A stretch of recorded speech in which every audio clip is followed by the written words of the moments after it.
guys, welcome back to my channel. So today's video I'm going to do this dress your face inspired eyeshadow look. Starting off, I'm using my Maybelline gel liner in black and a little detailed liner brush from Zoeva, and I'm just going to start to draw my cut crease. I like to do my cut creases kind of going over in a dome shape, and then I flick it out at the outer edge. I kind of put the line on top of my crease, so when I have my eye open you can still see that line a little bit. That is how I stencil it. Don't worry if you don't do it perfect, we can clean it up later. Try to get a thin brush because it will help you tremendously. Then I'm taking Peach Smoothie from Makeup Geek, and I'm taking a 228 crease brush from Zoeva, and I'm just going to buff this into my top crease near my brow bone, which is going to be the transition shade. Then I'm going to go and take a warmer shade, which is Frappe from Makeup Geek, and I'm going to use my 227 brush from Zoeva, which is my favourite brush. I use it all the time, and I'm just going to apply this basically more kind of directly onto that line and a little bit above.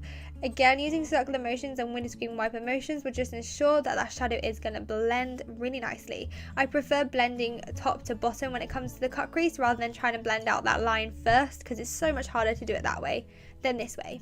Then I'm going in with Anastasia Beverly Hills Shadow Couture palette, and I'm using the shade Noir, and I'm taking a really fine liner brush. The smaller the liner brush, the easier it will be, and I'm just going to work over that line and just kind of stencil over it. Again, don't worry if you don't do it this very neat, you can clean it up afterwards.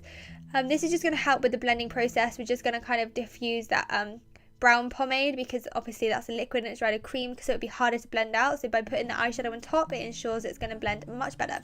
Then I'm taking Swiss Chocolate from Makeup Geek, MAC, and I'm just going to blend this out using a Freeline fluffy brush. I'm using tiny little circular motions, and I'm going to try and keep this as close to that cut crease line as possible when blending, because it's going to help blend out that black that we just applied.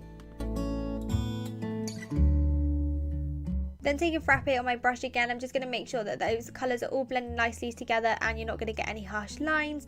Then after that, I'm going to take a big fluffy brush and I'm just going to go over the whole of the eyeshadow just to ensure that you're not going to see a start-stop with makeup. I think Mario said this actually, Kim Kardashian's makeup artist said you should never be able to see a start to finish with makeup. I know we're doing a cut crease, so that's kind of a stop, but when it comes to blending, you should never see like a start-stop situation with the eyeshadow. It should all just blend seamlessly together. Then I'm taking Noir again, which is the Anastasia shadow, and this little detail shaded brush, which is the 237 brush, and I'm going to start on the line of the cut crease and use tiny little flicking motions upwards. The tiniest of products really works. You don't need to put loads and loads of black on, you can always build it up, but yeah, the smallest amount, and you just flick upwards into the crease, so it starts from black to the Swiss Chocolate to the Frappe and then to the Peach Smoothie. And you can blend out that inner corner line. It's just personal preference. I prefer that line to be there, but again, if you don't want to, you can just blend that one out. Then I'm going in with this shade from the Too Faced Chocolate Bar palette. Any gold will do, and I'm just going to pat this on and sweep this on to ensure impact of colour is on point, because golds can be pretty tricky to kind of get that sheen and shine. So I like to pat and then swipe, and it just makes sure that you keep that shine to the gold. Then after that, I'm taking my Artist of Makeup Extreme Art liner pen in black, and I'm going to do my wing liner. So I draw a line out to go underneath that cut crease line, and then I bring it in as if I was going to do a normal wing liner. So instead of leaving it there, I then take my brush. You see my second crease line in my eye? I kind of try and draw like a dot to dot to that line. So this is an extension of that second wrinkle that I've got on my eyelid. That is where I'm going to draw this second line. So I'm going to go up and I'm going to make a little curve bit around, and that's just going to join up with that second line. That is the easiest way to do this kind of winged liner cut crease. It's just so much easier to do this if you just follow the natural creases of your eye. If you don't have any, obviously it'll be so much easier for you to just do one, but I have some wrinkles going on, so I just need to use them to my advantage and use it as kind of like a template and a stencil to kind of connect them to.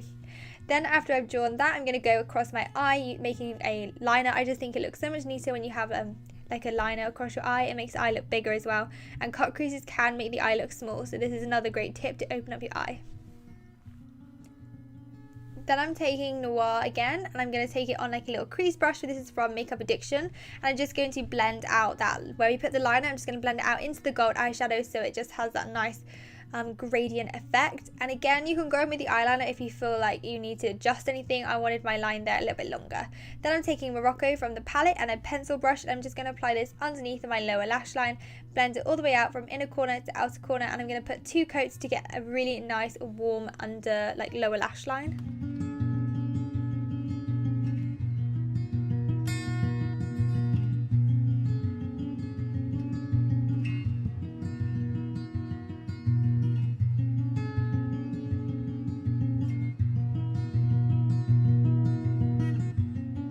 I'm taking my Maybelline gel liner again, and I'm taking the same liner brush. I'm just going to apply this in my waterline, and I'm going to tight line? I don't know. I'm just going to put it on my waterline at the top and bottom and right to the inner corner to outer corner. Then I'm taking the same little detailer brush and same shade in Noir, and I'm just going to apply this on my lashes, like on the bottom, so my lower lash line, and blend this out down to Morocco so you get that seamless gradient effect from dark to light. To finish off this look, I always like to put like an inner corner liner, so like an inner corner point, and this can be as thin as thick as you like. I like mine to be pretty thin because I think the thicker you go, the more theatrical it looks, but it's totally up to you. And then I'm just going to apply some lashes. These are the Huda Beauty lashes in the style Sophia, and they're one of my favorites. I'm also using her glue, which is waterproof and honestly is the best glue ever. Nothing will come off with that glue. You got to be careful because it is that strong. And then I'm just going to coat my bottom lashes with mascara, and that's it. Voila, we are done. This is my take on the Dress Your Face double cut crease. I hope you have enjoyed this video. Don't forget to give it a thumbs up if you liked it, and subscribe if you aren't already. And until next time guys, I'll see you soon. Bye.